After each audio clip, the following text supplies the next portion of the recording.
Entonces el hardware conforma todos los componentes físicos, mientras que el software son los programas instalados en la computadora. Entonces la función de la computadora es procesar datos y para ella hacer ese procesamiento, la velocidad con que se mide ese procesamiento se mide en hertz. Y como se almacena la información, se almacena en bytes. Entonces, el hertz es la unidad de frecuencia que se produce un ciclo por segundo y bajo esa frecuencia opera la unidad central de procesamiento, el CPU, cuyo dispositivo principal es el procesador. Entonces, el hertz es la unidad de medida de la velocidad del procesador. En el hertz se mide la velocidad con que se procesan los datos y tiene varios múltiplos como kilohertz, megahertz, gigahertz, terahertz y petahertz. Entonces, un bit es un dígito binario, que es la unidad mínima de información de la computadora, y puede ser un 1 o un 0. Un 1 significa encendido y un 0 significa apagado. Cuando unimos 8 bits, se hace un byte. Entonces, cuando usted ve bit con I latina, el bit con la I latina se dice bit.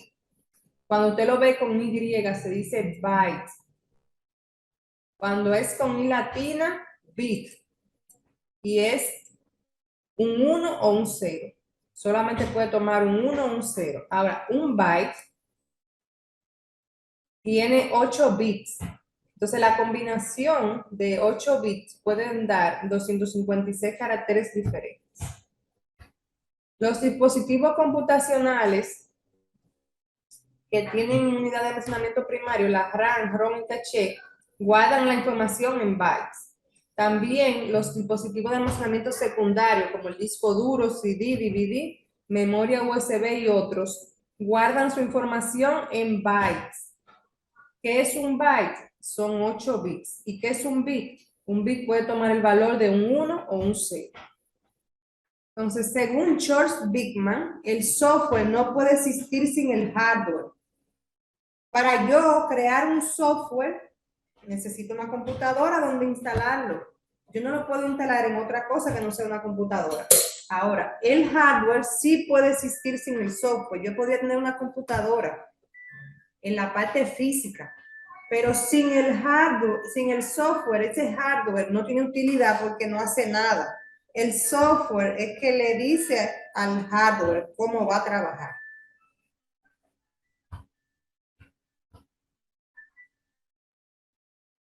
Entonces, el software no puede existir sin el hardware. Cada programa que hay en una computadora, si no existe la computadora, no puede ser instalado, no puede ser creado, no puede ser usado. Ahora, yo puedo tener un monitor, tener un CPU, tener mi teclado y mi mouse, todo conectado. Y si yo no le tengo instalado un software, esta computadora no va a hacer nada. Existe, está ahí, yo la puedo ver y tocar, pero no va a hacer nada porque necesita el software para que la maneje. Para algunos expertos en hardware, ya estamos en la 8ª generación de las computadoras. Aquí se basan sus teorías en la forma que se estructura la arquitectura y los avances tecnológicos. Entonces, la computadora personal es producto de la 4ª generación. En la unidad pasada vimos las generaciones, desde la primera generación con la ENIAC, que tenía una computadora que ocupaba un cuarto entero, que era bien caliente, bien costosa y muy ineficiente. Ya en la 4ª computadora fue que se masificó el uso de las computadoras, en la 4ª generación se masificó el uso de las computadoras y llegó a las casas, a las empresas medianas y pequeñas. Entonces, por eso es que aquí le dice que la computadora personal es producto de la 4ª generación. Entonces, para su funcionamiento requieren un hardware típico. El hardware tiene 4 funciones principales: entrada, salida, almacenamiento y procesamiento. Entrada, salida, proceso y almacenamiento. Son las 4 funciones principales. Y tiene partes específicas que hacen cada función. Por ejemplo, entre los dispositivos de entrada, el teclado y el mouse, que nos permite entrar información. Entre los de procesamiento, el procesador es que hace esa función. Almacenamiento, disco duro, memoria USB son de almacenamiento.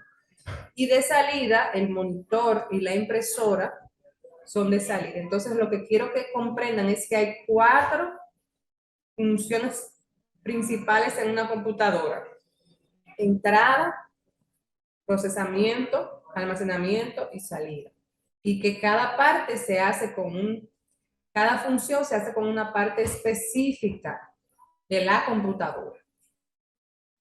Entonces, los dispositivos de entrada tienen como función permitir la entrada de los datos, entre ellos el teclado, el mouse, el micrófono. Sin el micrófono, yo le hablo a usted y no se guarda mi voz y no se puede transmitir a través del Zoom.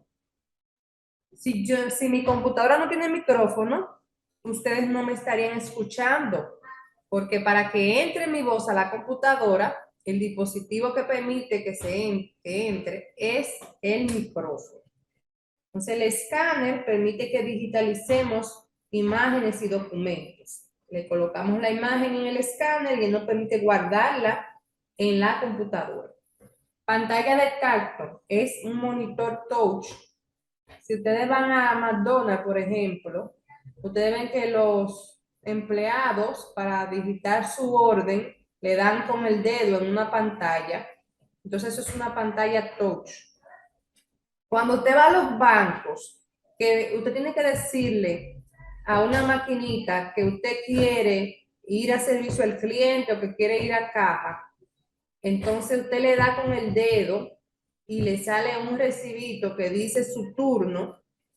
Eso es una pantalla touch, porque la pantalla touch te permite ver, pero también cuando tú le das con el dedo, te permite entrar datos y decirle a la computadora qué quieres hacer.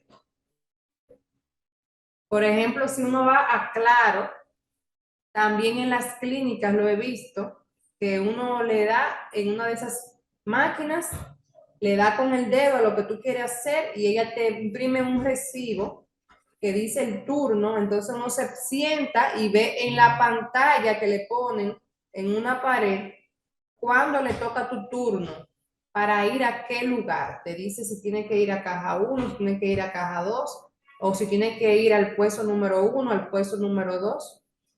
Es muy común ya esa forma de trabajar, que cuando llegas a una empresa de servicios, vas a encontrar una pantalla de tacto para que le digas a qué vas y ella te dé un ticket con el turno que te toca. ¿Alguien ha visto esto? ¿Alguien le ha tocado ir a hacer fila a un banco y tiene que darle una pantallita y ponerle tu cédula o tu teléfono o el dato que te pide y luego te tira un Sí, recibo? maestra. Sí, Sí, pero maestra. Y eso le da el número. Entonces te sale el turno que te toca y tú tienes que estar pendiente en la pantalla para dónde te llaman. Esas son pantallas de tacto. Son pantallas porque yo puedo ver lo que me presenta, pero es de tacto porque con mi mano, con mi dedo, yo puedo seleccionar la opción que yo quiero. Entonces, el lápiz óptico es un lápiz para que trabaje con el celular o con una tablet y hace la función de un lápiz, pero que no tiene la punta de carbón, no la tiene, sino que es como un colchoncito que tiene ahí, que es suave, y con lo que cuando yo lo presiono sobre el celular o la tablet, ella interpreta qué yo quiero hacer. También está la tarjeta digitalizadora y la palanca de juego. La palanca de juego, le voy a buscar una imagen.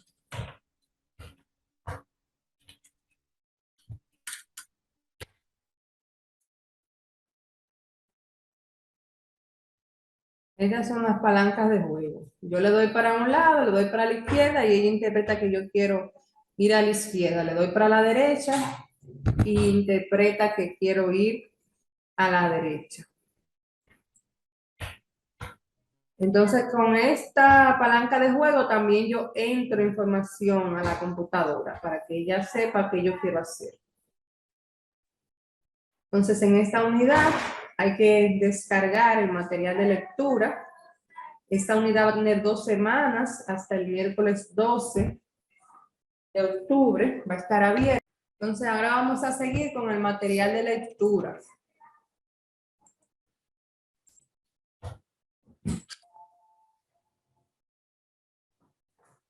Entonces en el material de lectura, en la página 1, le dice el nombre de la unidad y le dice fundamentos de computación, hardware.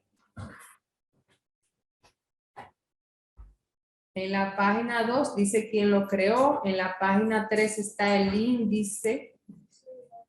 Y en la página 4, entonces, iniciamos con el contenido del material de lectura.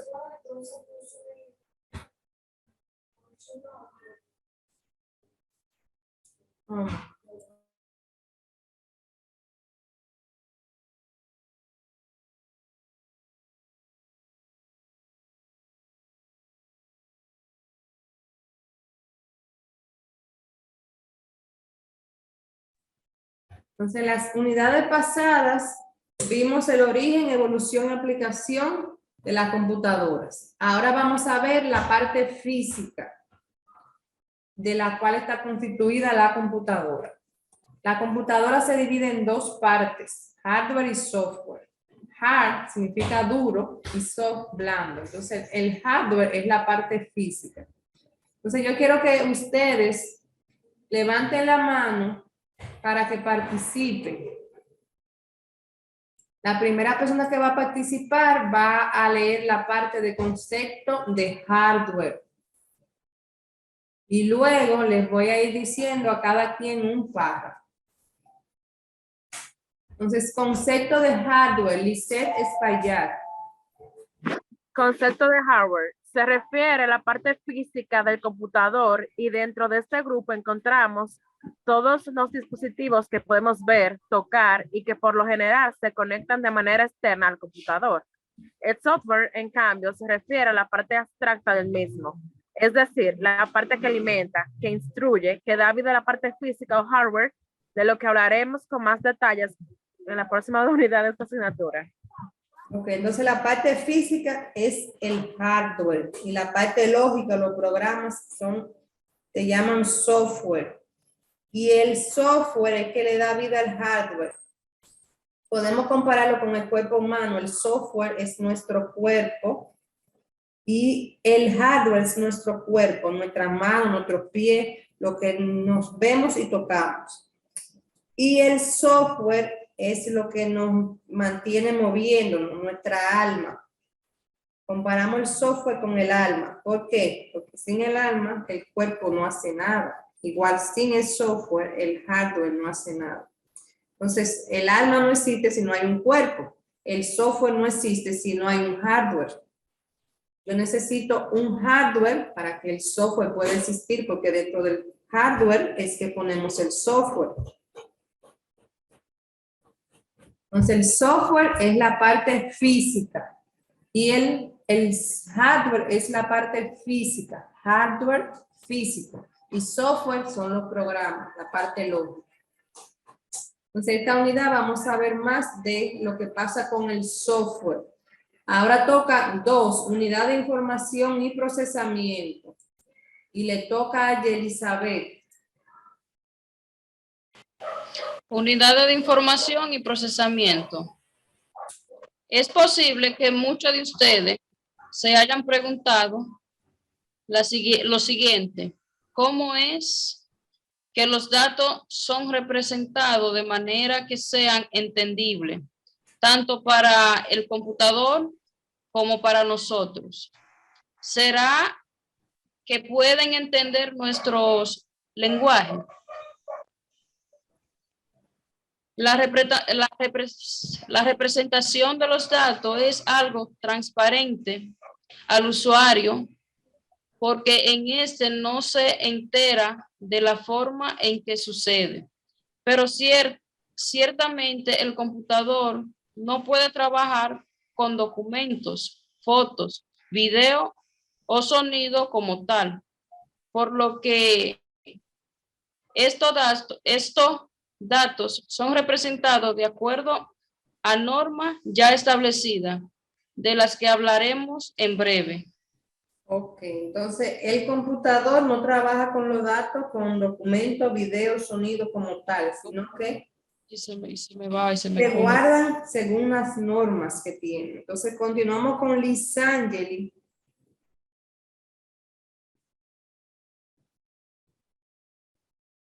Lisangeli Almonte. Aquí estoy, maestra. Así que en una computadora todos los datos están representados por bits, o lo que es lo mismo, interruptores eléctricos que tienen dos posibles estados, encendido o apagado, de manera que solo puede representar dos valores numéricos. Cuando el interruptor está apagado, entonces representa un 0. Cuando está encendido, representa un 1. Es por ello que el computador utiliza el sistema de numeración binario o de base, 2, 0 y 1. Sí, entonces en la computadora los datos se representan en forma de 0 y 1. Cuando tiene un 0 significa apagado y cuando tiene un 1 significa encendido. Seguimos con Richard Castillo. Fundamento de bit, byte y múltiplos de byte. Son, como decimos, aparentemente el computador puede entendernos, pero no es así. Esto solo puede manejar y entender datos conformados por bits. Un bit, binary digit, como ya habíamos dicho en la unidad 1, es la unidad de datos más pequeña que una computadora puede reconocer y utilizar, lo que para nosotros no tiene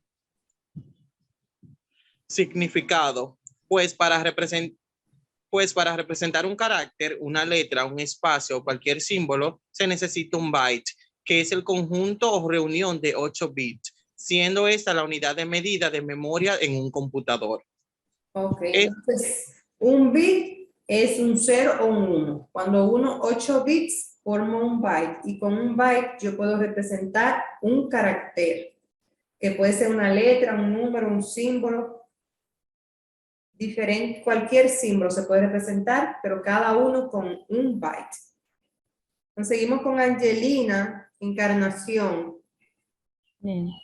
En esta unidad puede representar hasta 256 símbolos o caracteres distintos, debido a que la secuencia de bits o de ceros y unos es un byte, y se pueden combinar de 256 maneras distintas.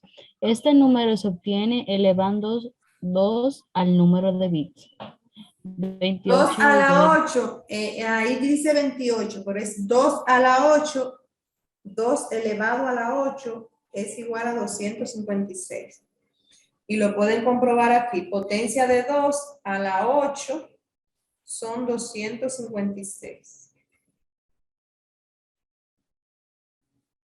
Entonces, de ahí que el byte puede representar todos los caracteres de un teclado, incluyendo las letras mayúsculas y minúsculas, números, signos de puntuación y otros.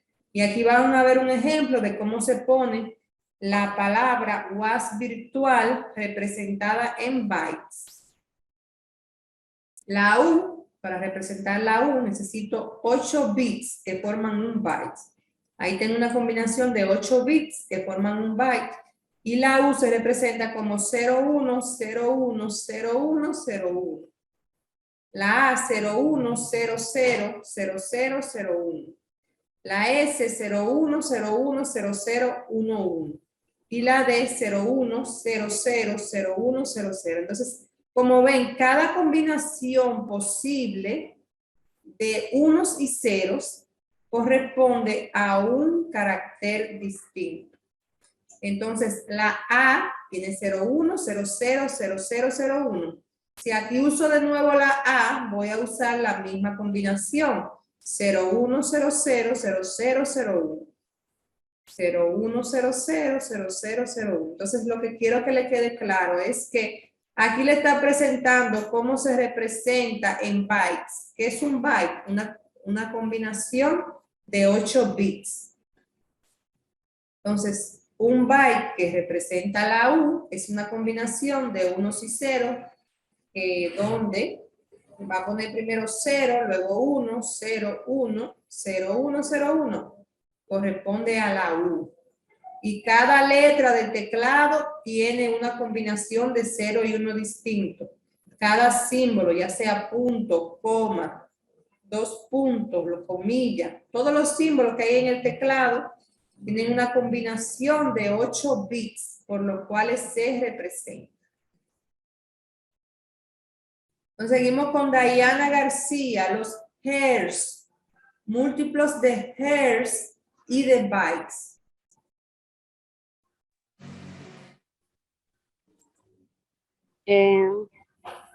Un hertz o hertz es igual a un ciclo por segundo utilizado para medir la frecuencia en que se realizan los procesos en un computador.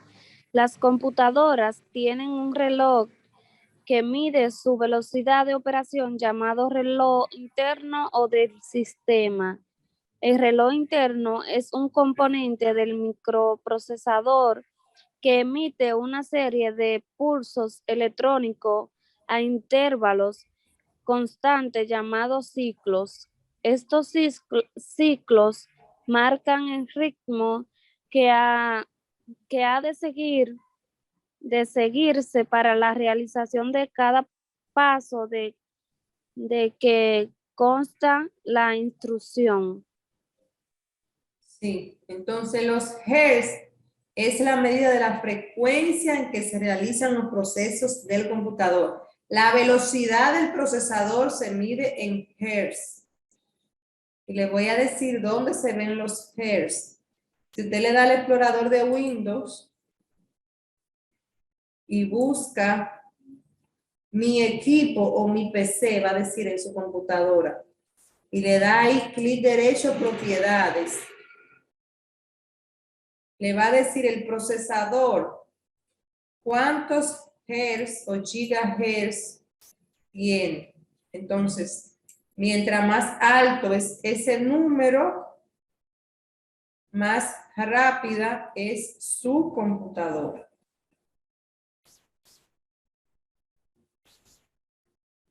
Entonces, los hertz es la medida de la velocidad del procesador y son unos pulsos eléctricos constantes que le llaman ciclos y que marcan el ritmo con que se van a realizar las tareas del computador. Entonces seguimos con Yabelis de Oleo.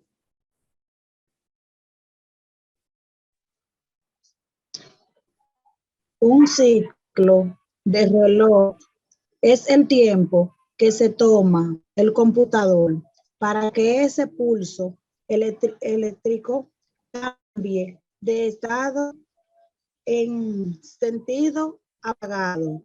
Es decir, si la velocidad del reloj de una computadora es de 800 milímetros, significa que hace megahertz. Significa que hace megahertz. Ok. Megahertz significa que hace 800 millones de ticks por segundo. Ticks por segundo, o mejor dicho, 800 millones de ciclos por segundo. Sí, entonces el ciclo del reloj es el tiempo en que se hace un cambio en el pulso de encendido a apagado. Entonces, mientras más alto es el número de hertz, es que más operaciones se pueden hacer por segundo. Hay más ciclos por segundo. Entonces, por ejemplo, la mía tiene 2 gigahertz, pero 2 gigahertz son 2000 megahertz. Entonces, esta tiene 800 megahertz. La mía tiene 2000 megahertz, porque cada gigahertz es 1000 megahertz. Entonces, es como 2 veces más rápida, 2 y algo más rápida que la que mencionan aquí. Entonces, pero ¿cuántos datos o programas se pueden cargar en una computadora cuando vamos a trabajar? ¿Qué capacidad tienen los dispositivos de almacenamiento? ¿Qué tan rápida puede ser mi computadora o por qué es tan lento? Entonces eso lo vamos a averiguar con los bytes. Los bytes es la forma en que se almacena la información. Entonces los dispositivos de almacenamiento tienen una unidad de medida que es el byte. Y el byte equivale a 8 bits. Ahora, para saber la velocidad del proceso, tenemos los hercios. Es la cantidad de ciclos por segundo que tiene la computadora. Entonces, como ustedes van a ver aquí, para almacenar tenemos los bytes. Y los bytes tienen sus múltiplos. Está el kilobyte, que es igual a 1000 bytes.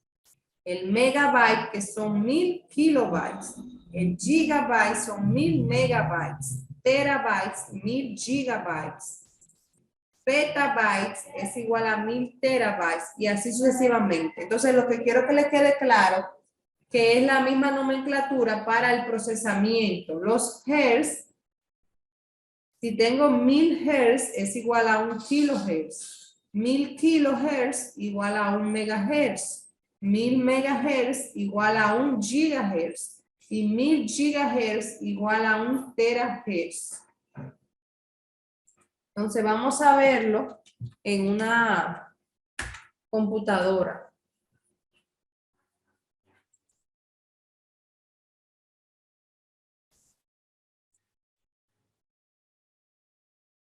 Esta tiene 2.4 gigahertz. ¿Qué quiere decir eso? Tiene gigahertz. Quiere decir que por cada gigahertz que tiene 2, tiene 1000 megahertz. Cada gigahertz tiene 1000 megahertz. Entonces tiene 2000 megahertz porque tiene 2.4, son 2400 megahertz.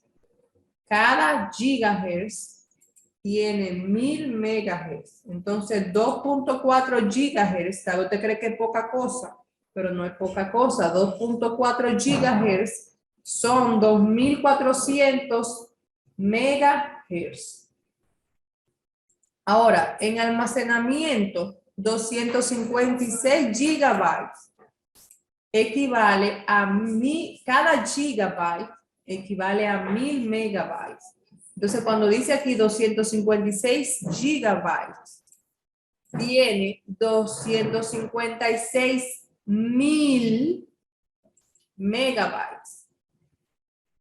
256 gigabytes es igual a 256,000 megabytes. Entonces, cabe mucha información ahí.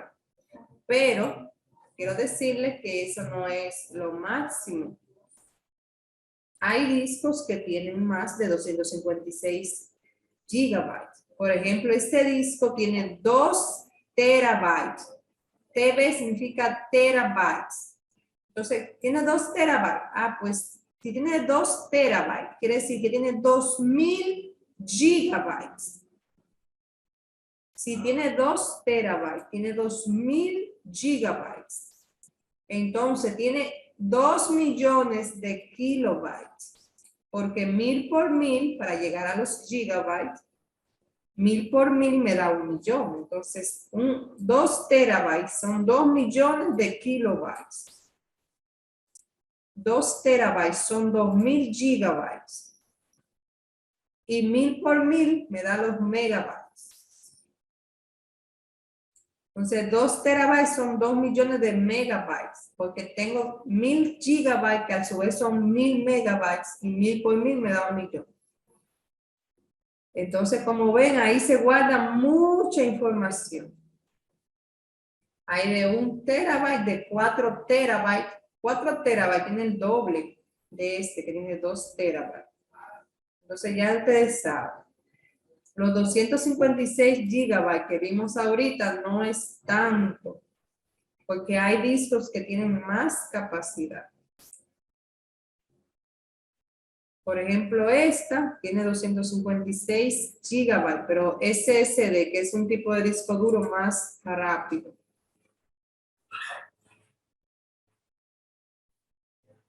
Vamos a ver esta. Esta tiene 256 gigabytes, pero de un disco, de un tipo de disco que es muy rápido. Entonces, yo no la puedo usar porque 256 gigabytes yo lo lleno muy rápido. Pero otra persona que no requiera tanto espacio tendría una computadora muy rápida.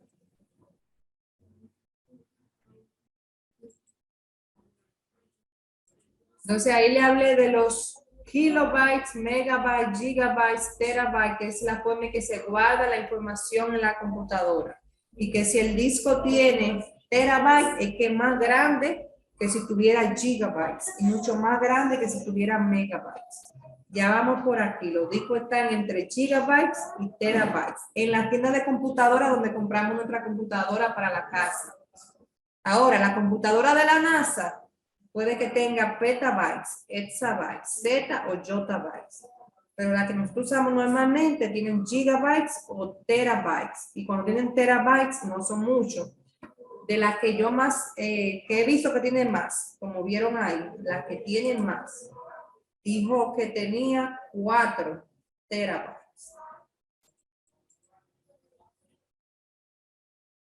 Vamos a ver de esto. Este tiene 250 gigabytes y este tiene 1 terabyte. Aquí hay de 3 terabytes, 2 y 4 terabytes. Entonces, ya ustedes saben por dónde anda la capacidad de almacenamiento de las computadoras que podemos comprar para la casa. Entonces, seguimos con Scarlett de los Santos en esta parte. Ok, profe, déjeme. Es posible deducir entonces que la velocidad, la potencia y la capacidad de almacenamiento de un computador van a depender de sus características de hardware. Es decir, que la cantidad de ciclos por segundo del reloj interna del computador, que como vimos, marca el ritmo en que se ejecutan las instrucciones del mismo, de la capacidad del disco duro o de la memoria, que depende de cuántos bytes es capaz de almacenar. Podemos incluso saber cuántas palabras podrían ser almacenadas en un determinado dispositivo, pues solo tenemos que dividir la cantidad de bytes, capacidad de almacenar del dispositivo, entre 8 bytes, que es el espacio que ocupa un carácter. Por ejemplo, capacidad es igual a 1024 bytes, un carácter es igual a 8 bytes, tenemos 1024 dividido entre 8 igual a 124 caracteres. Ok, miren.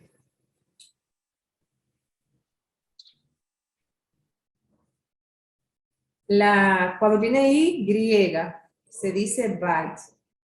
Y byte es más grande que bit, porque cada byte tiene 8 bits. Entonces, como cada byte tiene 8 bits,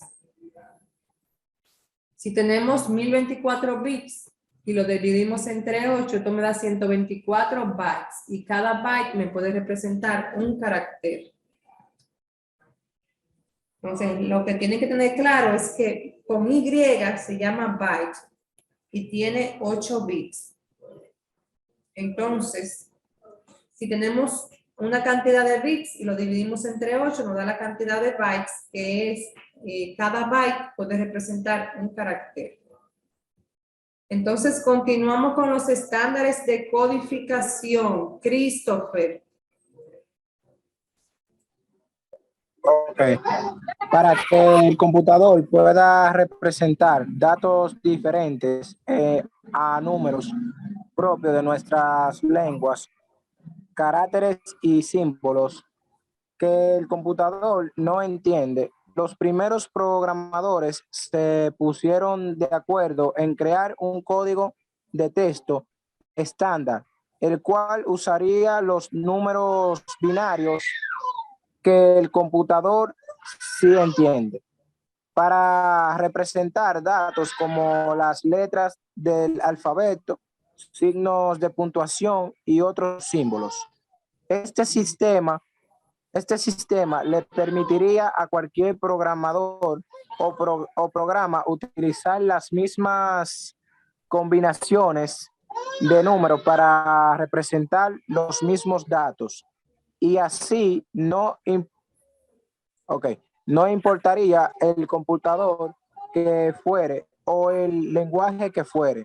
Los datos tendrían los mismos significados en todas partes y usados por todos los programadores como si fuera un lenguaje entendible. En la industria de la computación, como saben, los lenguajes son códigos convencionales y así nacieron los códigos de texto que veremos a continuación. Sí, entonces los códigos que van a ver permiten que se representen los caracteres de los alfabetos. Entonces, el primer código que van a ver es el más pequeño, el más limitado, es el BCD, código decimal binario. Entonces, ahí va a continuar Braulio. Braulio, BCD, código decimal binario.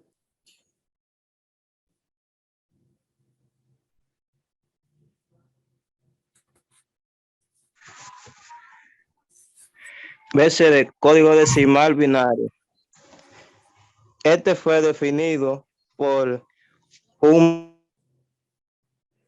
IBM. Por IBM, por una de sus primeras computadoras. Fue uno de los sistemas completos para representar símbolos con bits. Los códigos BCD consisten de códigos de 6 bits, los cuales permiten un máximo de 64 símbolos posibles. Léame la parte amarilla también, esta parte aquí. De continuado por ser muy limitado. Sí, porque solamente podía representar 64 caracteres, eso es muy poco. Sí. Entonces vamos a seguir con EBCDIC, que significa código de intercambio decimal codificado en binario extendido. Y DAIRI, EBCDIC.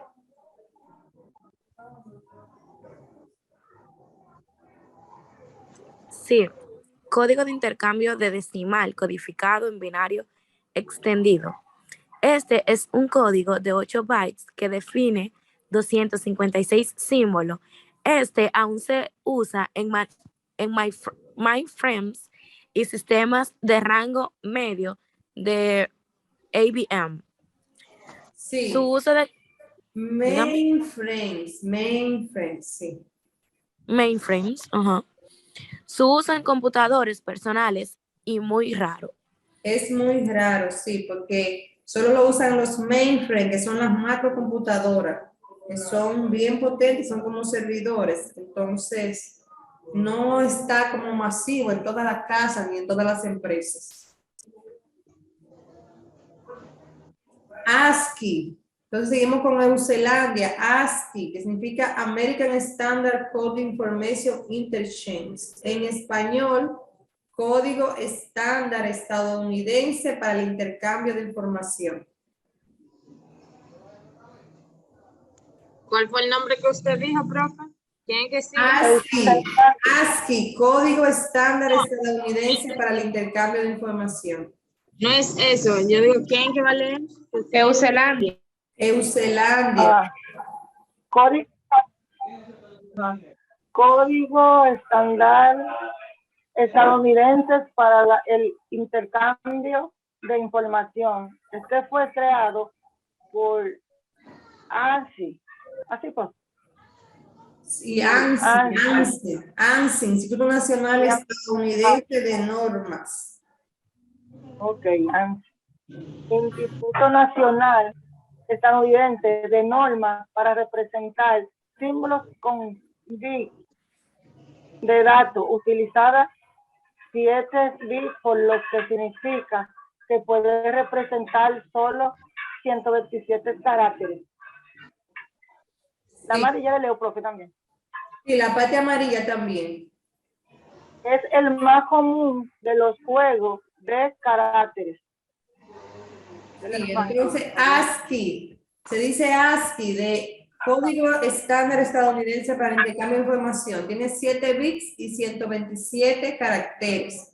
Pero con esos 127 caracteres no fue suficiente, por lo cual la ISO, que es la Organización Internacional de Normas, expandió el ASCII para ofrecer diferentes juegos de caracteres para diferentes grupos de idiomas. Y así surge el ASCII extendido, que tiene 8 bits, entonces tiene los caracteres de 128 a 255.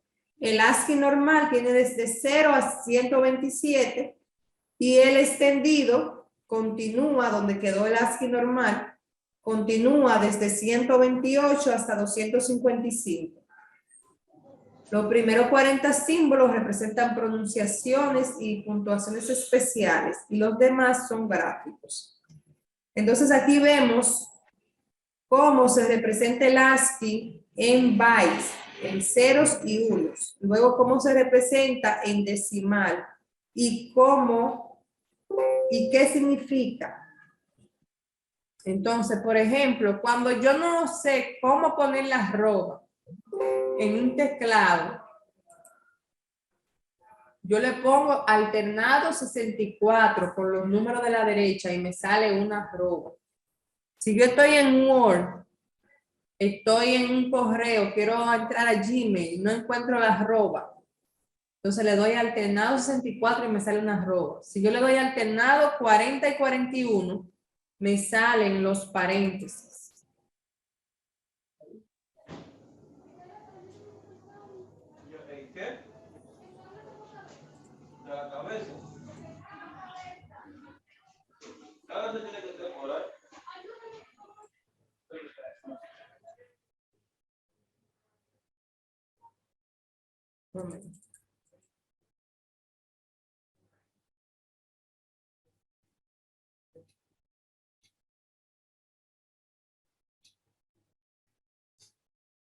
Entonces, todas las letras del alfabeto, desde la A hasta la Z, tienen su número en ASCII y su correspondiente equivalente en decimal.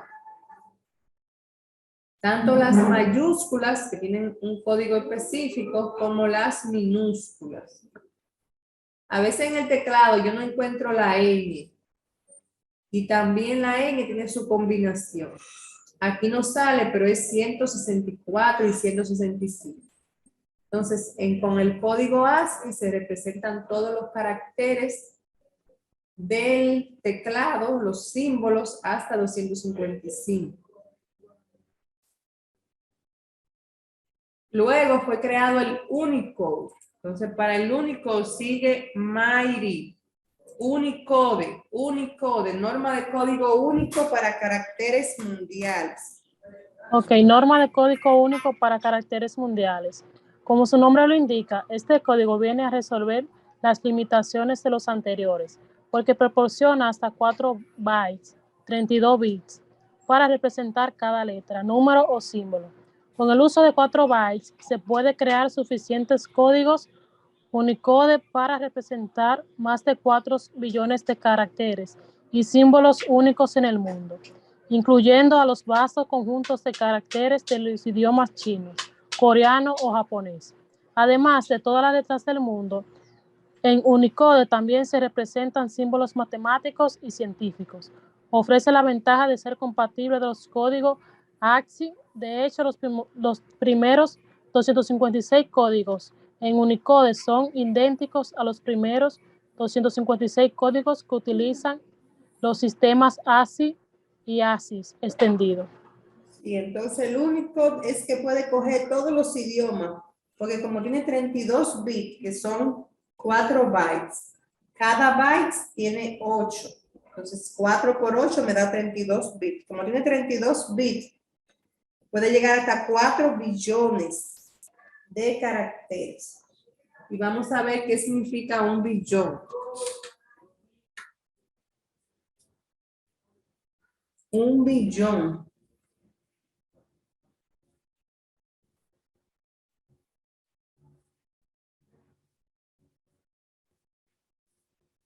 Aquí tiene 1 millón.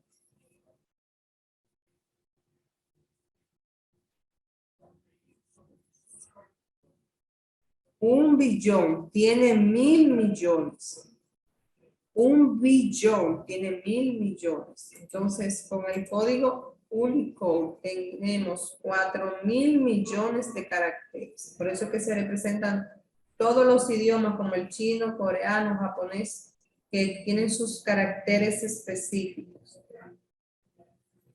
Entonces, seguimos con la clasificación del hardware típico de una PC hoy en día.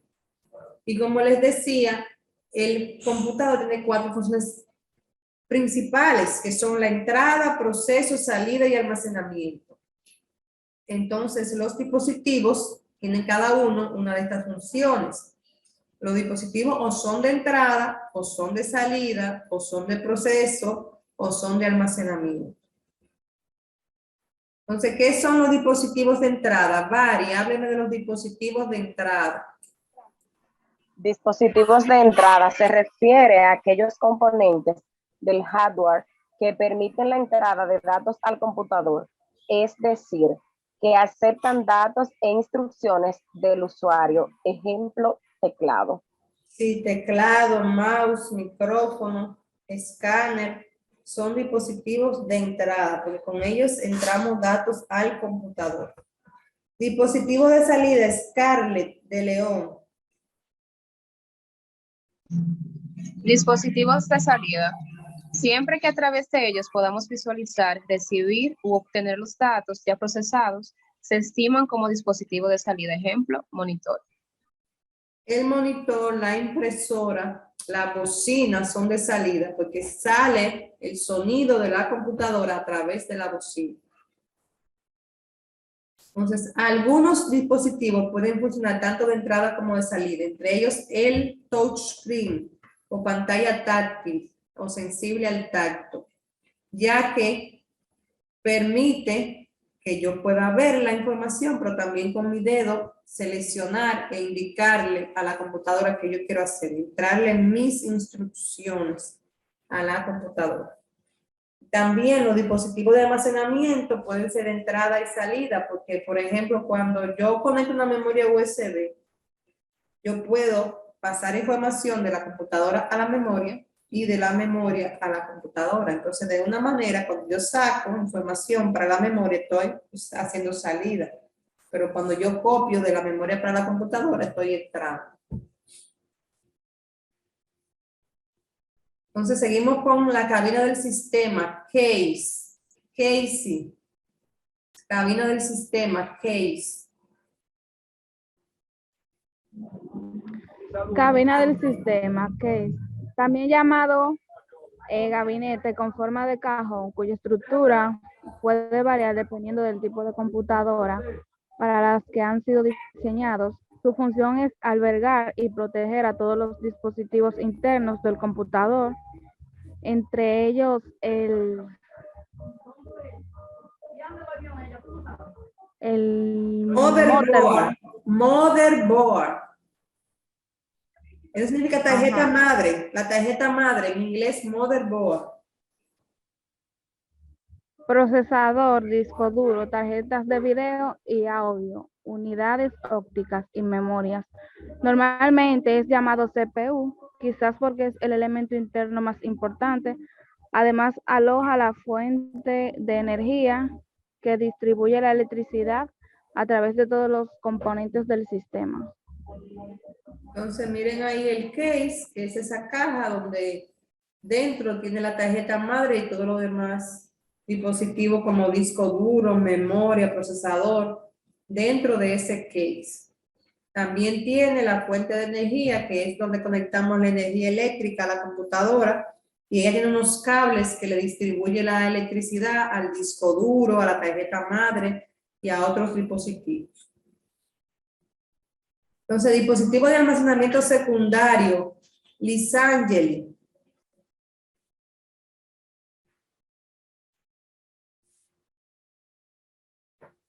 Lisangeli Almonte, dispositivos de almacenamiento secundario.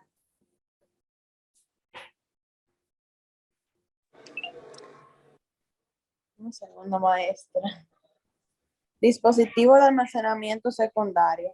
Son los componentes del hardware que guardan los datos y programas de manera permanente. Estos dispositivos se pueden encontrar dentro del case, ejemplo, disco duro. El almacenamiento puede ser permanente o temporal.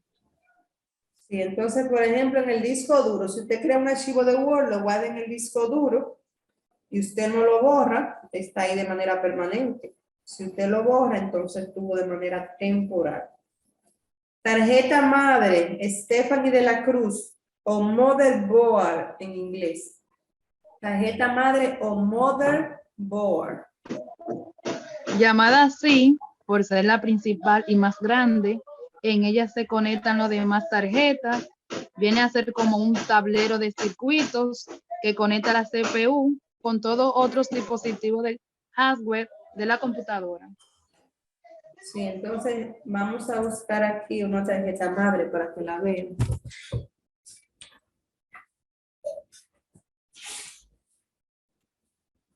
Esto es una tarjeta madre.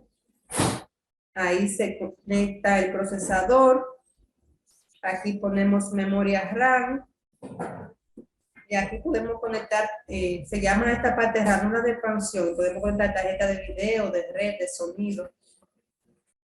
En cada uno de estos. Esto es una tarjeta madre. Esa parte ahí se coloca un procesador. Aquí se colocan las memorias RAM. Y este tiene los puertos integrados, porque vemos ahí que está todo junto. Ya también. Tiene tarjeta de sonido junto con la tarjeta de red, puertos USB, tarjeta de video. Entonces, cuando está todo junto ahí pegado, quiere decir que lo tiene integrado. Pero si se daña, o yo quiero ponerle una mejor, entonces uso las ranuras de expansión. Y en las ranuras de expansión puedo conectar otra tarjeta. En esta parte aquí, al lado del procesador, conecto las memorias RAM. Y en esta parte ahí, se conecta el procesador.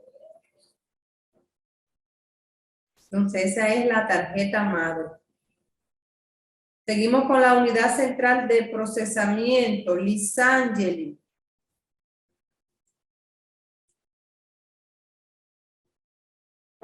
Unidad Central de Proceso o Central Processing Unit, CPU.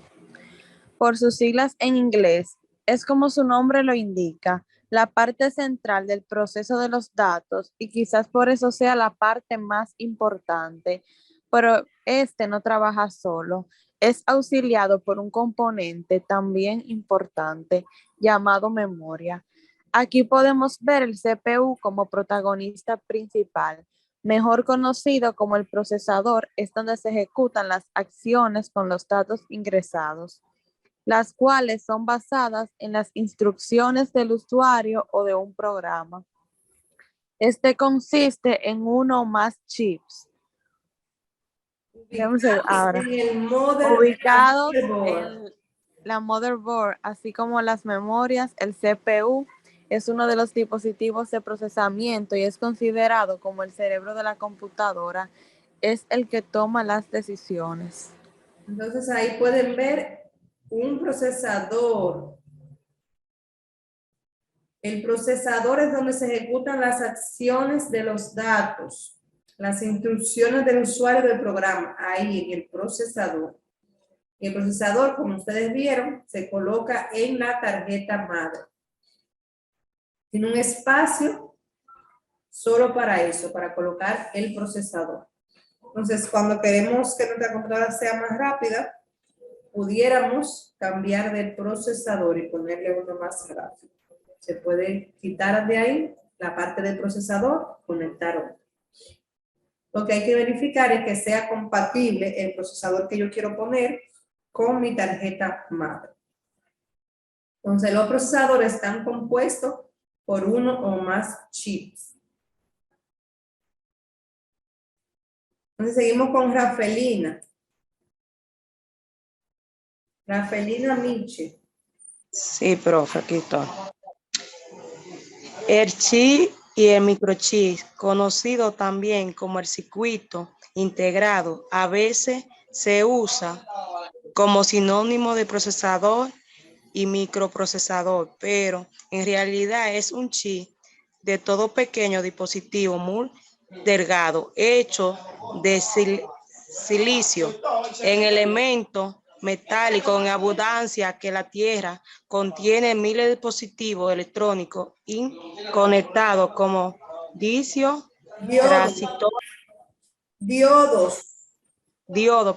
transistores, resistencia y capacitores, etcétera, que no se ve abajo muy bien.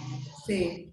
Entonces, el microchip o circuito integrado también es un sinónimo de procesador o microprocesador, pero es un chip que lo hacen de silicio y tiene muchos dispositivos interconectados. Entonces, de eso está compuesto el procesador. El CPU se compone de dos partes básicas: la unidad aritmético-lógica, ALU, y la unidad de control. En la ALU se hacen las operaciones aritméticas y lógicas para ayudar a la toma de decisiones. En cuanto a las aritméticas, tenemos la suma, resta, multiplicación y división. Y en las lógicas tienen igual, no igual, mayor que, no mayor que, menor que, no menor que, mayor o igual que, no mayor o igual que, menor o igual que, no menor o igual que. Entonces, son operaciones lógicas. Por ejemplo, si yo tengo que comparar dos números, el 2 y el 3, y pregunto si A es mayor que si el 2 es mayor que el 3, o que si el 2 no es mayor que el 3, o que si el 2 es mayor o igual que el 3, o que si es menor o igual que el 3. Entonces son diferentes preguntas que depende del resultado, la computadora va a tomar una decisión o la otra. Y eso se ejecuta en la unidad ALU, aritmética lógica. Mientras que la unidad de control es donde se controla el flujo de datos y que se administran todos los recursos del computador. Entonces, como vieron, el CPU tiene dos partes básicas: la ALU, que es la unidad aritmética lógica, y el CU, que es la unidad de control. Entonces, seguimos con los dispositivos de almacenamiento primario. Nayeli, las memorias. Las memorias son chips que se colocan en la motherboard o en un pequeño tablero de circuitos conectados a esta. Es utilizada para el almacenamiento de los programas y datos, pudiendo recuperarlos de forma rápida. Pueden ser del tipo RAM. Sí, RAM, Random Access Memory, o ROM, Read Only Memory. Okay. Entonces, la RAM, Random Access Memory, es una memoria de acceso aleatorio. Es la memoria de trabajo del computador. Ahí se almacena de manera temporal los datos que vamos usando. Es una memoria modificable. Entonces, por ejemplo, cuando abrimos Word, se va guardando la información que estamos haciendo en la memoria RAM. Ella viene a ser como nuestro escritorio, solo que en formato electrónico. Entonces, es un área de trabajo que se puede leer y escribir en ella y se puede modificar, pero no se almacena de forma permanente. Cuando nosotros apagamos la computadora, se limpia la memoria RAM. Entonces, cada vez que el computador es apagado, se limpia o vacía la memoria RAM. Y esa es su característica principal, la volatilidad. Es decir, que si se va la energía, se pierde la información. ¿A ustedes le han pasado, a algunos de ustedes, que se le va la energía eléctrica y se le apaga la computadora y usted estaba haciendo un trabajo y se le perdió? Eso es porque la memoria RAM es volátil. Lo que uno está trabajando en el momento se va guardando en la memoria RAM. Si falla la energía, si usted tiene una computadora de la que no se quedan prendidas, no es lacto, es la convencional, y no tiene UPS, se va a apagar, y si se apagó, todo lo que usted tenía en la RAM se borra. Entonces, el propósito principal de la memoria RAM es cargar y mantener los programas y datos mientras están en uso. Si yo abro Word, abro Excel, abro PowerPoint, lo que yo vaya haciendo, se va trabajando en la memoria RAM. Cuando yo apago la computadora, esa memoria RAM se limpia. Entonces, la cantidad de memoria RAM va a tener efectos visibles en la velocidad, en la potencia de la computadora. A mayor capacidad de la RAM, la computadora suya va a ser más rápida. Si usted tiene 4 gigabytes de memoria RAM, su computadora es rápida. Pero si usted tiene 8, 12, 16, va a ser todavía más rápida. Entonces seguimos con Brian, con la memoria ROM, Read Only Memory. ¿Me escucha? Sí. Profe? Sí. ROM, Read Only Memory. Por sus siglas en inglés, memoria de solo lectura, es decir, que solo puede ser leída, no escrita ni modificada, es una memoria permanente, cuya característica principal es que sus datos no pueden ser cambiados y no es volátil. ¿Sigo? Sí. ¿Cómo es que el computador puede encender y estar listo para su uso? Con solo pulsar el botón de Power o encendido, sin intervención del usuario. La memoria ROM es muy útil para guardar instrucciones y configuraciones que le permite al computador saber qué hacer en el momento del encendido. Por ejemplo, cuando de manera automática se asegura de que el resto de los recursos del hardware funcionan apropiadamente y busca y carga un sistema operativo en las unidades del disco de la computadora para que el usuario pueda comenzar a usarla.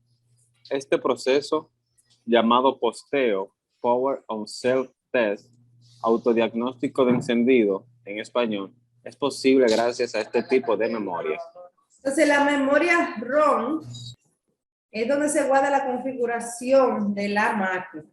Y ella hace un autodiagnóstico. Cuando usted le da el botón de encendido en el CPU, ella es la que empieza a trabajar. Ella hace un autodiagnóstico, verifica si está bien el disco, la memoria, si están bien los dispositivos que necesita para arrancar. Y si están bien, entonces carga el sistema operativo para que la computadora empiece a funcionar. La memoria ROM es la que trabaja cuando le damos al botón de encender la computadora. Entonces, por favor, sigan levantando las manos, que nos quedan unas cuantas informaciones más. Sigan levantando las manos, que nos quedan unas cuantas informaciones más. Angelina, bus de datos, bus de direcciones y control. Además del CPU y las memorias que acabamos de ver, existen otros factores que determinan el desempeño de un computador, como los buses, que no son más que las rutas por donde viajan los datos entre sus componentes. El bus interno o del sistema reside en la tarjeta madre y conecta al CPU con otros dispositivos que se alojan en ella. Se dividen en dos partes, el bus de datos y el bus de direcciones. Sí. Entonces, Elizabeth, continúe con el bus de datos. Es un conjunto de cables paralelos por donde viajan los datos. Decimos que también afecta el poder de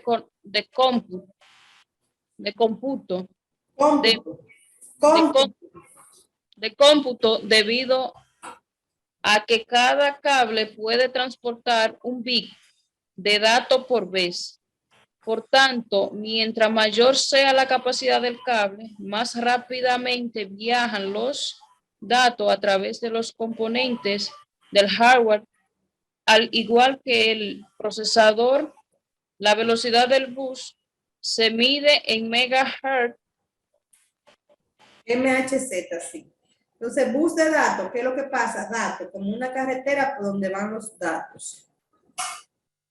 Y el bus de direcciones, Richard, bus de direcciones. El bus de dirección es un conjunto de cables similar al del bus de datos, pero solo conectas al CPU y la RAM. Además, solo transporta direcciones de memoria. Una buena comparación del bus en un computador son las autopistas. Mientras más carriles, más carros pueden viajar en una misma dirección al mismo tiempo.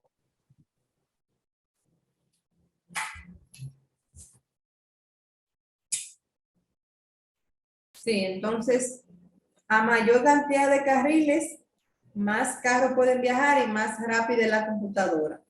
Entonces, tienen que tener claro que el bus de datos, su nombre lo dice, transporta datos, un bit de datos por vez, mientras que el bus de direcciones transporta direcciones de memoria. Entonces, seguimos con Scarlett y los puertos. Puertos. En informática, los puertos son los puntos de conexión o interfaz entre los diferentes dispositivos que se añaden al sistema. Los tipos de puerto varían según la arquitectura física y generación a que corresponda el computador, siendo el USB Universal Serie Bus o Bus Universal en series, o Universal en series en español. Un puerto de última generación estandarizada gracias a su versatilidad, ya que permite la conexión de distintos tipos de dispositivos, tales como mouse, teclado, teléfonos, impresoras, cámaras, etc. Sí, entonces como vemos ahí, esta es una foto de un puerto USB. Entonces ahí yo puedo conectar mouse, teclado, teléfonos, las impresoras, la cámara. Si yo compro una computadora, a mí me gusta que la computadora que yo vaya a comprar, siempre lo verifique, tenga por lo menos 3 puertos USB. Porque si yo uso un mouse, por ejemplo, los mouse inalámbricos son USB, entonces ya tengo un puerto usado. Si le conecto un teclado, tengo ya otro puerto. Si le conecto una impresora, ya tengo 3 puertos usados. Y si yo quiero conectar el celular, o si yo quiero conectar una cámara web, entonces necesito más puertos. A mí me gusta que las computadoras, si yo voy a comprar computadoras, tengan muchos puertos USB. Tarjeta del sistema, Lisangeli.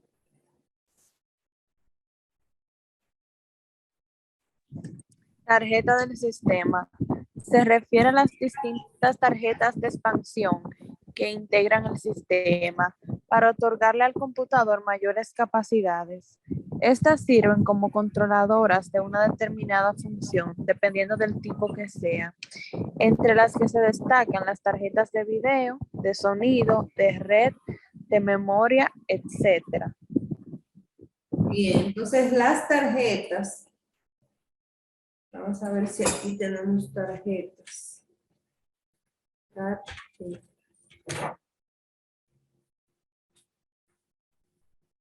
Tiene una tarjeta de puerto paralelo. Vamos a buscarla aquí.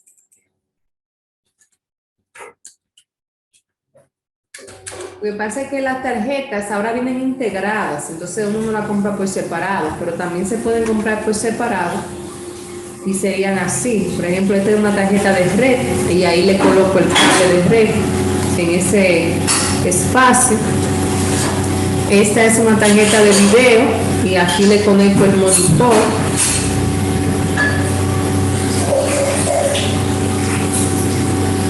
Esta es una tarjeta de sonido y tenemos un orificio para conectar la bocina y otro para conectar el micrófono.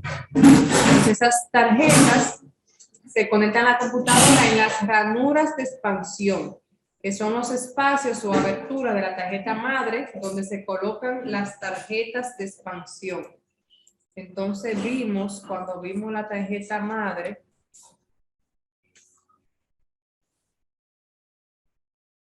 que las tarjetas madre tienen ranuras de expansión. Y en esas ranuras es que encajan las tarjetas del sistema, ya sea tarjeta de video, de sonido, de red.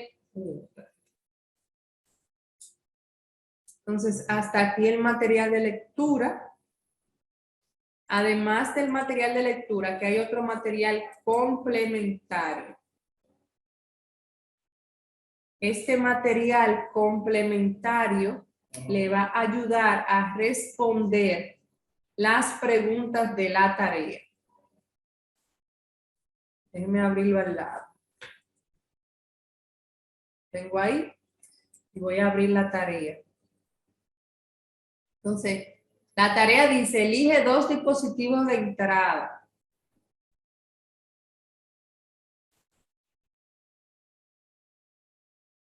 Deben abrir también el material complementario y la tarea. Dos dispositivos de entrada.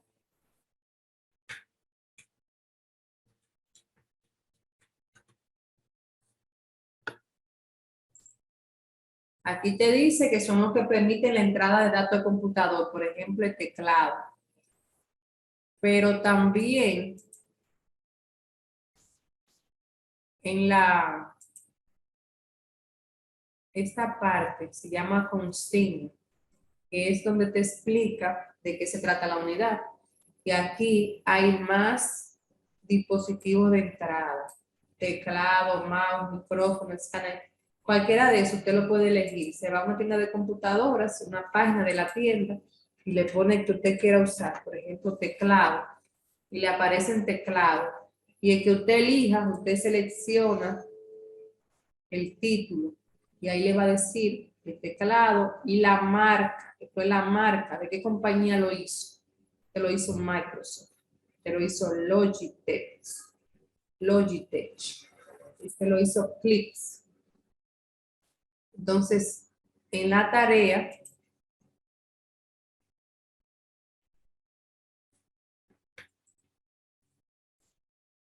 le pide que diga la marca. Y su funcionamiento usted lo va a buscar aquí en el material complementario. En el material tiene los dispositivos de entrada, le explica lo que es el teclado, el mouse o ratón, tabletas gráficas, pantalla táctil, el trackball, eso es como para el juego, para jugar. O sea, ahí le menciona varios dispositivos de entrada. Y lo que usted elija para decir su funcionamiento, usted lo busca en el material complementario. En cuanto a ese mismo punto 1, también le pide un dispositivo de almacenamiento secundario. En el material le dice cuáles son.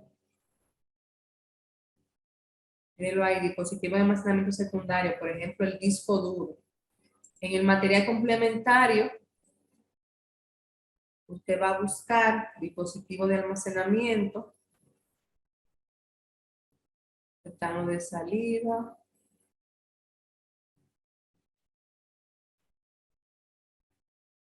Y luego los de almacenamiento.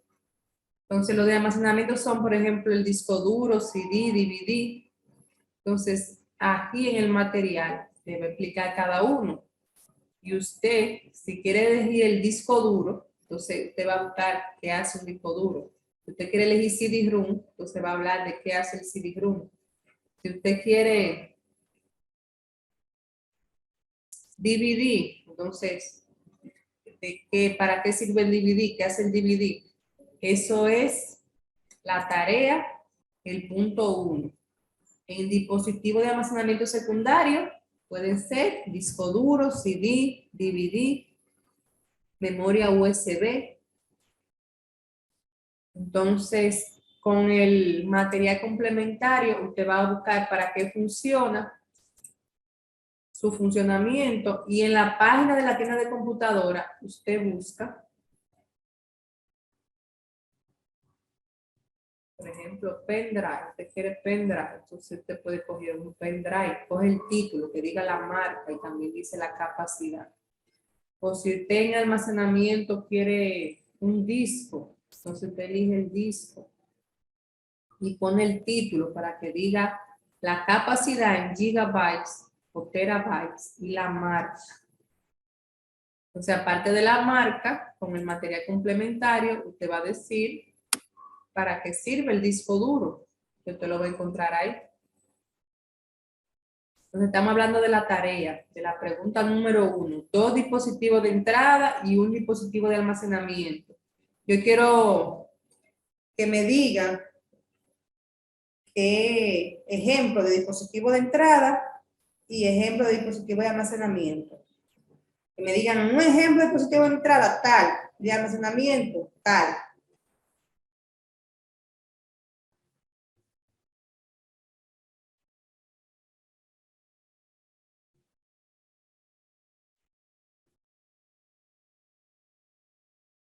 ¿Con qué No. dispositivo yo entro a la computadora, datos? ¿Con cuáles? ¿Cuáles son los de entrada?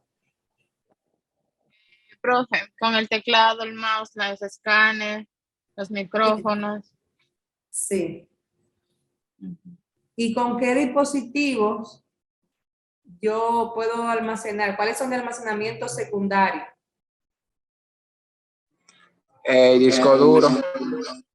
Sí, disco duro, CD, DVD, son de almacenamiento secundario, memoria USB. Entonces quiero que alguien me diga dónde yo busco la marca y dónde yo busco la capacidad y dónde busco su funcionamiento. En internet, maestra. Adiós, lo selecciona, lo copia. En la página que usted dejó, maestra. Ajá, en la página En de la tienda en de la página computadora. En la página de la tienda de computadora usted busca eso de marca y capacidad. Y el funcionamiento en el material complementario que está aquí debajo del material de lectura. En el material complementario se busca el funcionamiento y la marca y capacidad en la página de una tienda de computadoras. Si usted conoce otra, puede usar cualquiera. Cualquiera le va a decir la marca y la capacidad. Entonces, el punto 2, nombrar 3 dispositivos de salida. En la tienda, usted pone el nombre del que usted quiera para buscar la marca. Ahí dice la marca. De la marca Canon, Epson.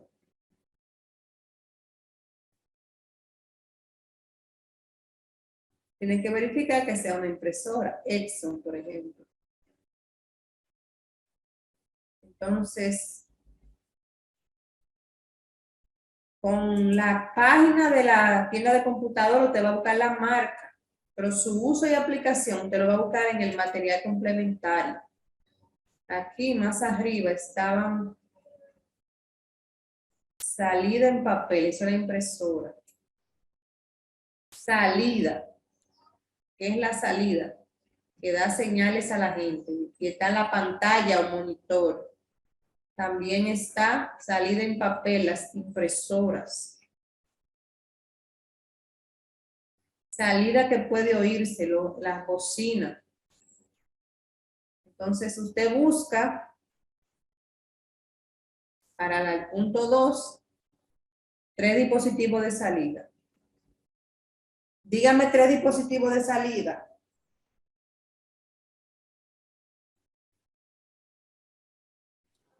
Cable USB. ¿Quién? Impresora. El monitor. Impresora. Ajá. Monitor, impresora. ¿Cuál fue que dijo Christopher que no entendí? Y yo dije cable USB. No, el cable USB, ¿no? No, a eso me di cuenta. Monitor, impresora, bocina, son de Los salida. auriculares. ¿Qué? Los auriculares. Sí. Son de salida. Entonces usted tiene que decir el nombre, la marca comercial, ¿dónde es que se busca? La marca. ¿Dónde buscamos la marca? Y yo quiero una impresora, ¿dónde yo busco la marca de la impresora? En la página de una tienda que comercializa esos productos. Sí. Y el funcionamiento, su uso y aplicación lo busco en el material complementario. Entonces, en el punto 3, analizar cómo funciona un procesador de varios núcleos. En el material complementario, ustedes van a encontrar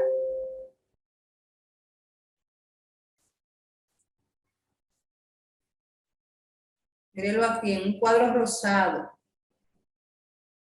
Arquitectura multinúcleo. Eso quiere decir que tiene varios núcleos.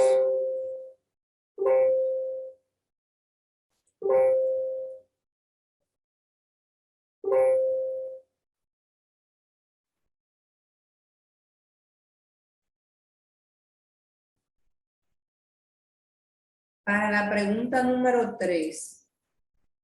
¿Cómo funciona un procesador de varios núcleos? En el material complementario le habla de arquitectura multinúcleo. Le aumentaron el número de núcleos de procesador.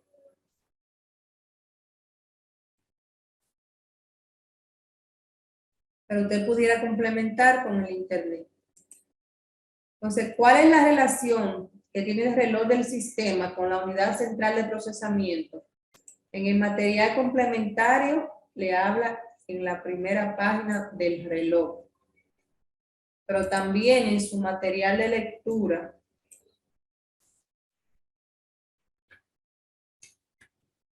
le habla del reloj. Velo ahí, del reloj. Y con eso usted responde la pregunta 4. La pregunta 5. ¿Cuál de los componentes del hardware considera usted el más importante? Eso es una opinión. ¿Considera usted? ¿Qué considera usted? Ah, esto es su opinión que yo le estoy preguntando. Usted me puede decir cualquiera de las partes que usted vio hoy, pero tiene que decirme por qué.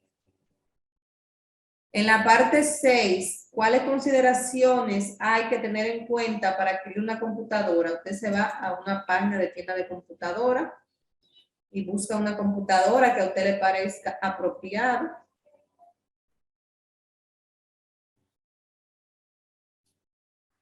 Vamos a suponer que a usted le gusta esta computadora. Usted revisa qué tiene. Ah, es un Intel Core i7 a 33.2 GHz.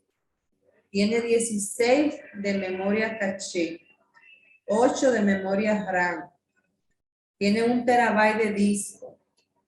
Tiene 1, 2, 3, 4 puertos USB. En la parte de atrás tiene 5 puertos más. Tiene puerto PC2, serial, 2 puertos de display, eso es de video para conectar la pantalla. Tiene Windows 10, tiene garantía. Entonces usted ve más o menos qué necesita una computadora, qué tiene que saber para comprarla. Ah, tengo que ver cómo el procesador, pero qué velocidad. Entonces me fijo de ahí, qué velocidad debe tener. Memoria RAM, ¿cuánto debe tener de memoria RAM? El disco, ¿cómo debe ser el disco? 1 tera, muy bien, porque tiene mucha información. A mí también me interesa saber el precio. ¿Yo puedo pagar ese precio? Ah, sí que no puedo pagar ese precio, no, déjame buscar otra.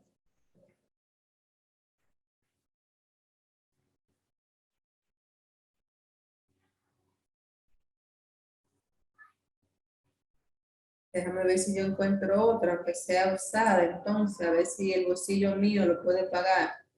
Ah, déjame ver esto. El precio, ¿lo puede pagar mi bolsillo? Ah, sí, ese bolsillo mío puede ser que lo pueda pagar. ¿Cuál es el procesador? ¿Cuánto tiene de RAM? ¿Cuánto tiene de disco? ¿De cómo es la pantalla? Yo, por ejemplo, esta no la compraría por nada, porque tiene la pantalla de 14. A mí me gustan de 15 en adelante, porque cuando son de 14 yo me la encuentro muy pequeña.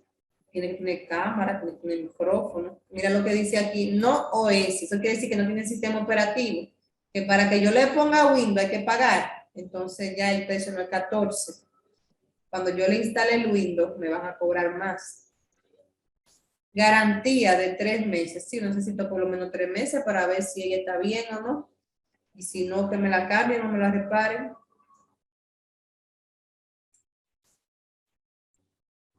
Entonces, con esos datos que le dan en la tienda de computadora, con esos datos que usted ve en la tienda de computadora, entonces usted decide qué se necesita saber. Dígame ejemplo de qué se debe tomar en cuenta para comprar una computadora. Tiene que tomar en cuenta el procesador, la RAM, almacenamiento y supongo el disco duro, que si tiene sistema operativo, pues no tiene que pagar más, tiene garantía, el precio, si usted puede pagar o no lo puede pagar. La marca también. Sí, la marca, si le han dado referencia de que esa marca es buena. Yo le voy a decir algo. Yo, para comprar una computadora, le tomo en cuenta hasta el teclado. Porque, por ejemplo, a mí me gustan los teclados de las lácteas. Les voy a enseñar cómo. A ver si aparece una con el teclado.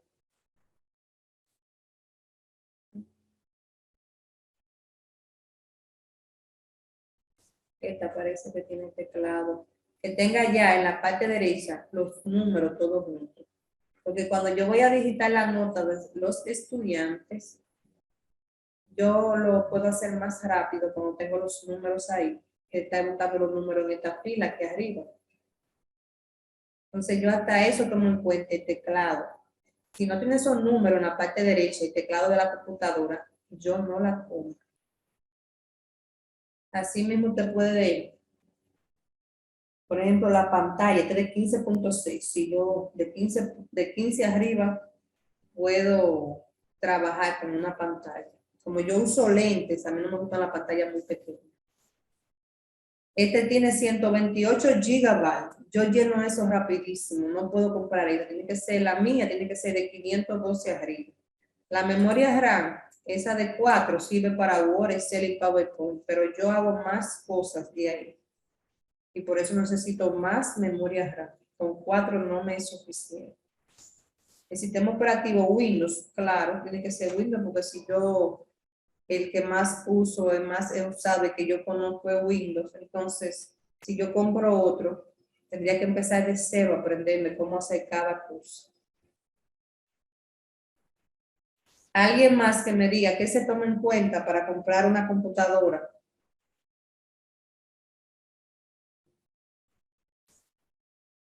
Yo digo que si ya viene con un sistema operativo integrado, eso también se tendría que tomar en cuenta de cuál es, porque muchas personas están acostumbradas a tener Windows, pero no están acostumbradas a utilizar Linux. Y muchas veces se pueden confundir y pensar que Linux vendría siendo lo mismo que Windows. Entonces eso se tendría que tomar en cuenta también. Sí. Entonces, cuando hagan su tarea, detállenme bien ese punto. No es que me escriban nada más disco duro, procesador, memoria, no. Es que me digan cómo debe ser. Ese disco duro, cuánto debe tener en gigabyte. La memoria de cuántos gigabytes debe ser. La pantalla, de qué tamaño. Si usted eligió pantalla, pero pantalla como, porque todas tienen pantalla, pero por lo menos de qué tamaño. O sea, vamos a armar una Te dice, computadora. la marca. Yo tomo en cuenta la marca, pero dígame, aunque sea dos marcas que a usted le guste. Vamos a armar una computadora como uno quiera o algo en específico. Como usted quiera, pero que usted dé un ejemplo de lo que usted tomaría en cuenta. Si usted la fuera a comprar, si usted la va a comprar, la computadora, ¿qué usted tomaría en cuenta? Muchas cosas. Porque dependiendo de para qué yo la quiero también. Porque no es comprarla porque sí, porque es la más cara que hay. Hay que tener en cuenta también el por qué, cuál es el propósito de la que usted quiere, porque si usted nada más quiere una laptop para, por ejemplo, tomar clases, no es necesario meterse, digamos, a esa que usted está enseñando de 25,000 pesos, porque con una más básica ya usted resuelve. Sí. Eso también hay que tomarlo mucho en cuenta. Claro, porque si no es necesario que usted gaste un dinero, no hay que gastarlo. Si usted con menos lo puede solucionar. Lo que yo puedo solucionar con 100 pesos, no voy a gastar 500. Aunque, por ejemplo, en cuanto a capacidad, siempre es bueno que exceda un poco lo que yo necesito para que me dure varios años. Porque si yo la compro al mínimo de lo que yo necesito, entonces el próximo año, si necesito algo más, no lo voy a poder hacer. Exacto, porque se podría decir que usted necesita una computadora con medio tera de almacenamiento y 4 GB, pero entonces en 4 GB de RAM usted podría coger 8 GB de RAM y te ve un Core i5. Y ya con eso esa computadora le va a durar mucho tiempo. Sí. Bien, entonces como vemos, hay una actividad de la unidad 3 que ya está explicada, que ustedes deben empezar a trabajarla vale 6 puntos, la van a guardar en Word y luego la van a convertir a PDF. Y cuando la guarden deben ponerle su apellido, su nombre, tarea 3.1 y guardarla como PDF. ¿Ustedes saben guardar como PDF? Sí, maestra. Sí. Sí, maestra. Sí, profe. Ok, entonces, ¿Cómo es que vamos a hacer en esa página? ¿cómo guardar como PDF? Si usted tiene un Word, ¿cómo guardarlo como PDF?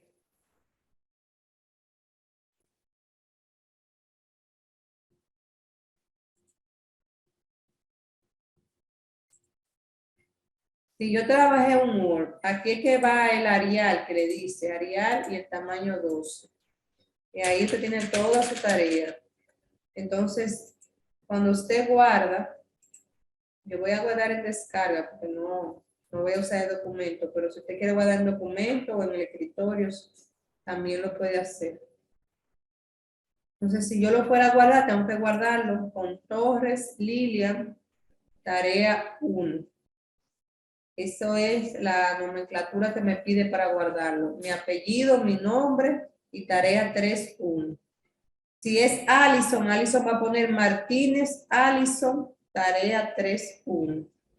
Si es Bari, Vargas, Bari, tarea 3.1. Lo guarda y luego para convertirlo en PDF le da archivo, guardar como. Elijo donde yo quiero guardar y aquí debajo elijo PDF. Y eso me lo va a convertir a PDF. Cuando esté en PDF, entonces lo puedo subir a la tarea. Cuando ya lo tengan con PDF, que se abre con Adobe Acrobat Reader, entonces puedo subir el documento en la tarea. Es esta.